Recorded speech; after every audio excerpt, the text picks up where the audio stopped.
महाभारत का युद्ध ब्रह्मांड का सबसे बड़ा युद्ध था। इसमें अर्जुन पुत्र अभिमन्यु ने कौरव सेना को अकेले ही मात दे दी थी। 16 वर्ष की अल्पायु में ही अभिमन्यु एक बहुत ही शक्तिशाली और होनहार योद्धा बन गए। महाभारत के युद्ध में अभिमन्यु की मृत्यु अचानक से नहीं हुई थी, बल्कि अभिमन्यु की मृत्यु स्वयं उनके पिता ने रची थी। अभिमन्यु की 16 वर्ष की आयु में ही मृत्यु हो जाना पहले से ही तय था। अभिमन्यु, जिन्हें अर्जुन पुत्र कहा जाता है, वो दरअसल अर्जुन पुत्र थे ही नहीं। अर्जुन केवल 16 वर्ष के लिए धरती पर अभिमन्यु के पिता बने थे, बल्कि अभिमन्यु के मूल पिता यानी असली पिता तो चंद्रदेव थे, जिनके प्रेम की वजह से अभिमन्यु को अल्पायु प्राप्त हुई थी। उनके पिता ने ही उनकी इतनी कम आयु लिखी थी। जब अभिमन्यु चक्रव्यूह में फंस गए थे, तब श्री कृष्ण उन्हें आसानी से चक्रव्यूह से बाहर निकाल सकते थे, परंतु ऐसा नहीं हुआ, क्योंकि अभिमन्यु की अल्प मृत्यु के पीछे एक गहरा राज छुपा था। अगर इस राज से पर्दा उठाना चाहते हैं तो हमारी इस वीडियो को आखिर तक देखें, लेकिन उससे पहले कमेंट सेक्शन में जय श्री कृष्ण लिखना ना भूलें। तो चलिए इस वीडियो को शुरू करते हैं। महाभारत का महायुद्ध धरती पर धर्म की पुनः स्थापना के लिए हुआ था। ये युद्ध कोई अचानक से घटित घटना नहीं थी, बल्कि विधाता के द्वारा रची गई एक योजना थी। इस युद्ध में श्री कृष्ण ने सभी देवी देवताओं को कोई न कोई योगदान करने को कहा था।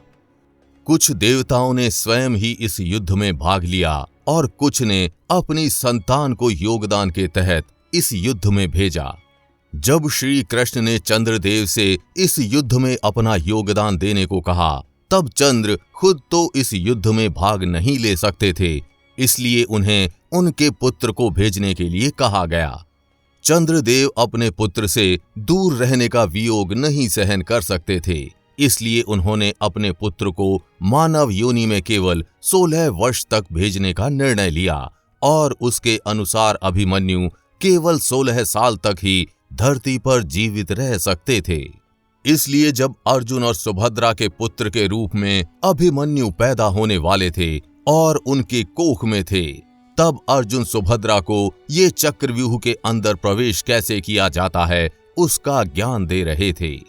सुभद्रा ने चक्रव्यूह को कैसे भेदना है ये शिक्षा तो ले ली थी, परंतु जब अर्जुन चक्रव्यूह से बाहर कैसे निकलना है की शिक्षा दे रहे थे, तब सुभद्रा को नींद आ गई, जिस कारण उनकी कोख में पल रहे अभिमन्यु ने भी केवल चक्रव्यूह को भेदने की शिक्षा प्राप्त की और वो चक्रव्यूह से बाहर निकलने का ज्ञान नहीं ले पाए। जब गुरु द्रोणाचार्य ने देखा कि अर्जुन अपने रथ में सवार होकर युद्ध स्थल से थोड़ा दूर निकल गए हैं, तब उन्होंने युधिष्ठिर को बंधक बनाने की ठान ली, जिसके लिए उन्होंने एक चक्रव्यूह बनाने की योजना बनाई। उन्होंने चक्रव्यूह का निर्माण कर दिया और युधिष्ठिर को चक्रव्यूह में बंधक बनाने लगे। ये देखकर पांडव बेहद डर गए, क्योंकि अगर युधिष्ठिर का वध हो जाता तो पांडव उसी वक्त महाभारत का युद्ध हार जाते। ऐसे में अभिमन्यु ने युधिष्ठिर से कहा कि मैं इस चक्रव्यूह को भेदना तो जानता हूं, परंतु इससे बाहर निकलना नहीं जानता।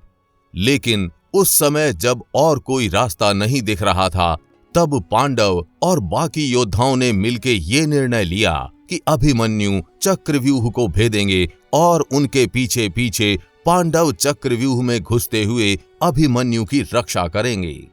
परंतु जैसे ही अभिमन्यु ने चक्रव्यूह को भेदा और एक व्यूह में घुसे, कौरव सेना ने व्यूह बदल दिया और इस बार का व्यूह और भी ज्यादा मजबूत हो गया, जिस कारण अभिमन्यु तो व्यूह में घुस गया, परंतु पांडव और अन्य योद्धा व्यूह में नहीं घुस पाए। अब अभिमन्यु चक्रव्यूह में अकेले थे और वो लगातार युद्ध करते हुए अकेले ही चक्रव्यूह के चरण को पार करे जा रहे थे, परंतु उनके पीछे उनकी रक्षा के लिए कोई नहीं था।